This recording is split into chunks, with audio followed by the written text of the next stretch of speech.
Hey everyone, so in my previous tutorial I created this tooltip effect in React using style components. So as you hover your mouse over it, it'll show you the tooltip, and you can control the position on wherever you want.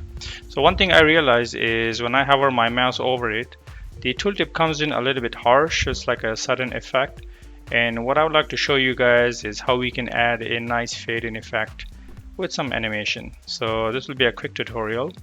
So to get started, I am in that same project. I just changed the UI a bit just to make it a little bit more nice. So in my style.js file, the first thing we will do is come in here and define a fade in a keyframe constant. So I'll say const fade in is equal to keyframes, like so. If I think you might have to bring it in if it doesn't bring in by itself, so just add a top here. And once I have that added in, then I can start adding the transition. So I'll say go from, and then you have the to. So it's just like your CSS. That's how you do the animation. So I'll say opacity of 0, and then I'll copy this, and we'll go to an opacity of 1.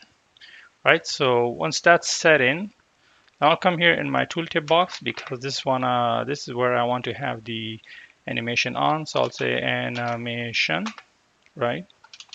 Okay, it's nice enough to fill in everything for us. But what we will say is I want to do that fade in. So it's gonna pick it up. No, okay, there you go.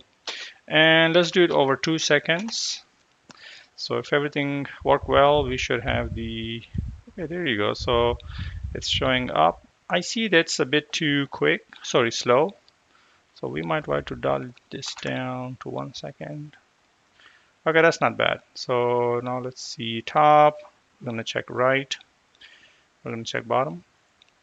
So using this technique, you can add in a lot of different kind of animation to your components using style components. I hope this video was helpful. I know it was short, but if you have anything else, just shoot me a line and I'll try my best. Bye for now.